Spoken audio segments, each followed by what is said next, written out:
All right, here we go. I'm going to tell a story that just recently happened this week. And it was, let's see, it was Monday evening. One of my sons comes to me and tells me he's in pain. He's had an accident, and he and his brother were wrestling around in their room, and he's hurt himself. And so I said, okay, well, I just kind of passed it off. I thought, well, things can happen. Probably is in pain, but it'll be okay. And so, it was in the evenings, and I said, well, buddy, why don't you just go to bed? We'll wake up in the morning. It'll be better in the morning. And so I happened to wake up early the next morning. Just woke up, and it was really, still dark. And so I was just sitting by the fireplace, and I was reading some scripture. And I don't really remember how or why, but I was reading in the book of Judges. Somehow I flipped through different stuff, and I landed in Judges, and I was reading the account where the angel of the Lord appears unto Gideon, and the Midianites were oppressing Israel at this time. They, anytime they had a crop, they'd just come in, wipe it out. And Gideon is hiding out, trying to keep some of his supplies, some of his food, and he's hiding out doing this so that the enemy doesn't attack him. And the angel of the Lord appears to him at this time, and Gideon says, and I'm going to paraphrase a little bit, but he said, where's the God of Israel that delivered them from Egypt? Where's the God of miracles? This, what's happening, it should not be. And where's the God of miracles? And the angel answers back and says, go in this, your strength or your might, and you will deliver Israel. And as I read that, I thought, well, that's an odd answer. Gideon is asking a question, kind of looking around, and like, this is, where's God? Like, things should not be happening this way. And where's the God that delivered us out of Egypt? So put that aside for now. So it was, still early, and I went, and I thought I heard, one of the kids. So I went in there to their room, and my son was up, and he was crying. He was in a lot of pain, and said he did not sleep because of this injury that he had sustained. So I said, well, that's not good. Not good at all. So talked to Becca about it, let her know, get the other kids up, go to school, take them to school, do the regular thing. And I thought, well, we need to check into this. So I did some research, WebMD, and saw that it had the potential. What it looked like, it was a very could be a very dangerous thing that had happened to him. And so Becca thought the same thing, and we decide we need to take him to the emergency room. So, um, I'm not mentioning exactly what happened because just trying to keep privacy, for my son.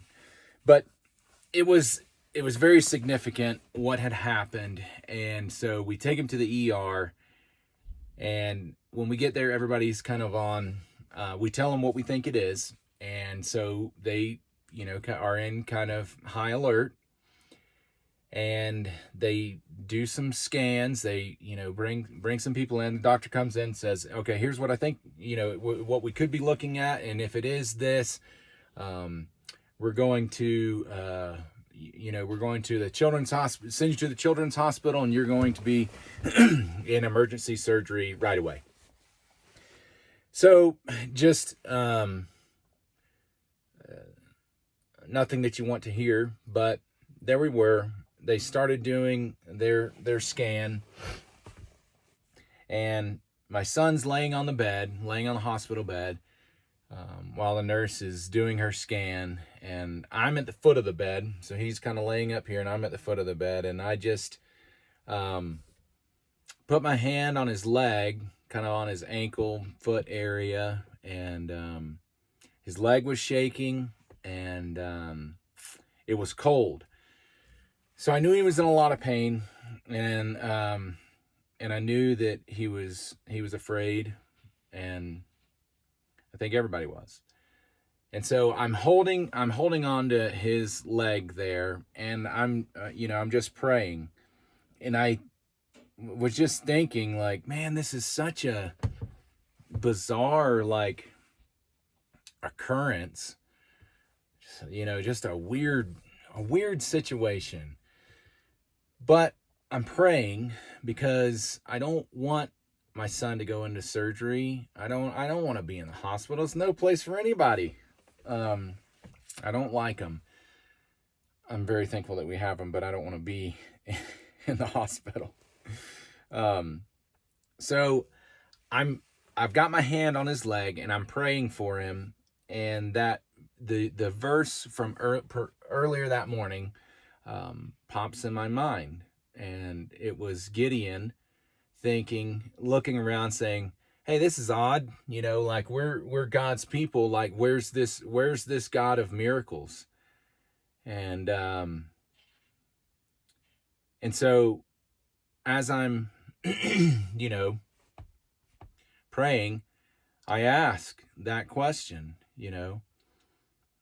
and I felt like, as that verse, as I was thinking about it, and that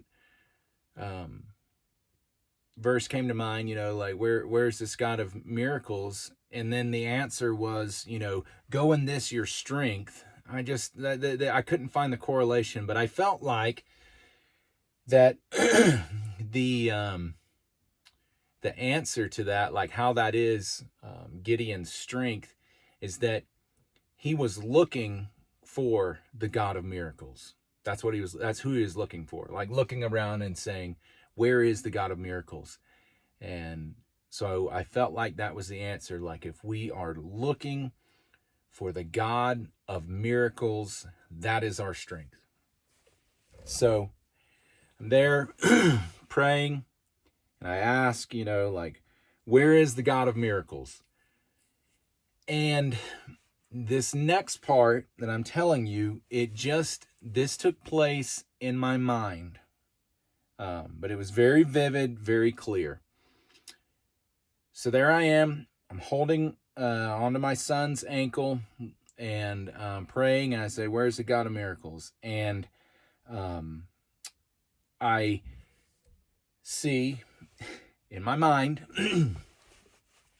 I see the front entrance of the emergency room that we came through, and I see a man coming through the door. Like I said, this is all taking place in my mind, but I see this man coming through the door, and as the doors open, he walks through. And as he walks through, it's probably, I don't know, maybe 100 feet from where I'm standing, where the registration, the nurse, wherever you check in, whatever that's called, reception, I don't know. But I'm standing there. I can see the front door. As the doors open, this guy walks through, and he just fixes his gaze on me, locks onto me. I was like, whoa, okay.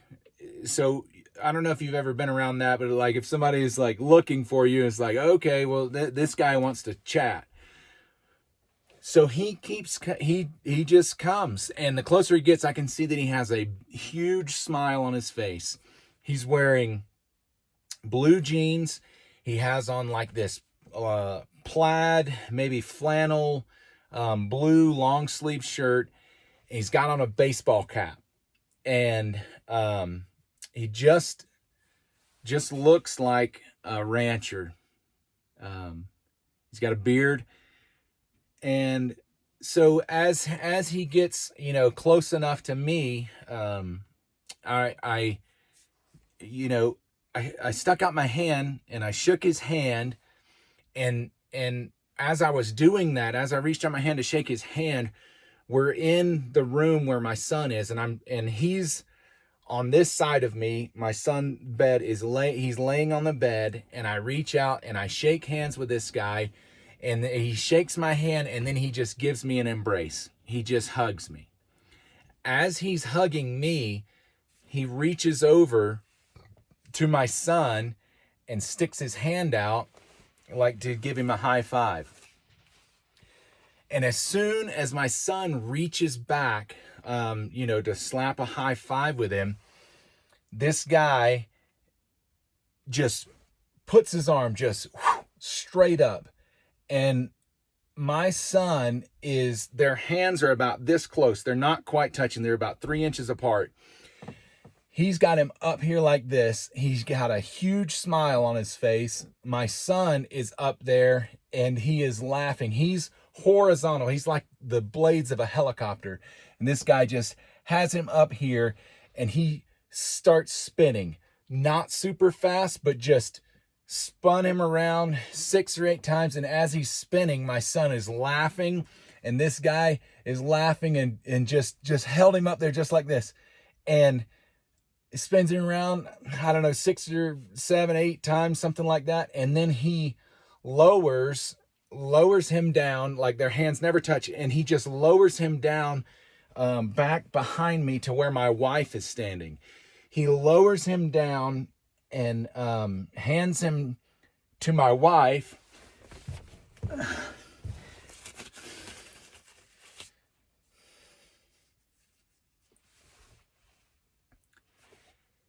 And then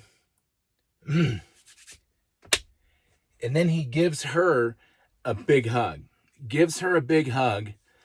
And jeez.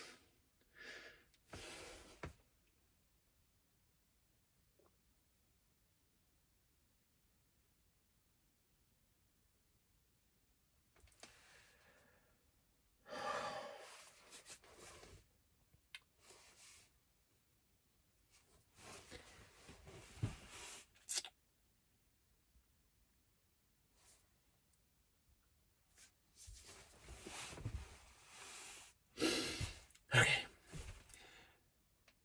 So he gives her a big hug, and he walks out of the room. He just leaves the room that we're in. And I have this thought. I'm seeing all this in my mind, and I have this thought as he's leaving. It's like, if that is Jesus Christ, I don't want him to leave. And so I said, hey, wait, like, come back. And when he came back, I had that thought in my mind. If it's Jesus, I need to look at his hands. And I don't know why I thought that, but that was my thought. And so he turns around, and he still has that huge smile on his face. And I reach out my hand to shake his hand, and I'm holding his hand. And so as my hand is extended, I see the top of his hand. I'm sitting there, I'm holding it, and I'm looking at it. And when I stuck my hand out like this, and I kind of rolled it so I could see it better. And there was a hole just like this, completely through his hand. I could see the palm of my hand. I could see it through his hand. I could see it. And I was sitting there and I was holding it and I was looking at it in amazement.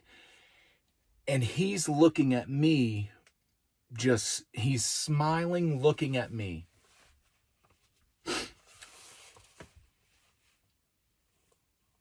And then, so after that, the nurse was finishing up. She was in a hurry. She was finishing up with her scan. And so she was moving the equipment. And so I had to get out of the way. And so she moves her equipment. She gets out of the, goes out of the room and leaves. And so I was there with my son, and I said, I told him, I said, hey man, I got to tell you something. When I was praying for you, let me tell you what I saw.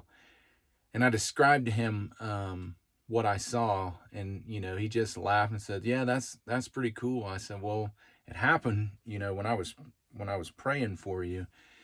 And I watched him. He was laying on the bed, and I watched him. And after I told him the story of what happened, I reach over and I was going to put my hand back on his kind of foot area. I reached over there and I felt it, and it was completely warm. It was just, I don't know, just regular. He wasn't shaking anymore. Like I could see on his face, like he wasn't crying, he wasn't afraid, he wasn't scared, any of those things. And so the nurse goes, gets the results to the doctor. The doctor reads them, really quickly, and he comes back probably within, I don't know, maybe 7, 8, 10 minutes, something like that. He comes in and he says that from the images that they got, he does not think that we are looking at emergency surgery. He says, I think things are okay. He was going to get another doctor to read it. He said, but just wanted to come in and give us, a little bit of tone it down a notch. Like we wouldn't have to do emergency surgery. And it was, it's just such a interesting encounter with all of that. And so we waited around the hospital until the other doctor reads the stuff, and the nurse comes back in and basically tells us, well, we don't really know what happened, but things should be okay. Like if you have any pain or whatever, feel free to come back, but it's not the emergency thing that we thought that it was. And I don't understand all of the things that went on. I don't know. I don't know why I read that passage of scripture. I don't know, why I, saw that or had that encounter, saw that vision, whatever you want to call it, had that experience. I don't really know all of those things, but it was a really beautiful, beautiful thing. And we walked into the ER with my son, limping, crying, afraid, and we walked out of that place, and he has been perfect ever since. And I really believe that we really need to be on the lookout for the God of miracles. I'm not saying that you have to have a vision like I had, but I'm really thankful that happened, and I'm still, trying to discover more about what all this means, but just amazing story. So anyway, there we go.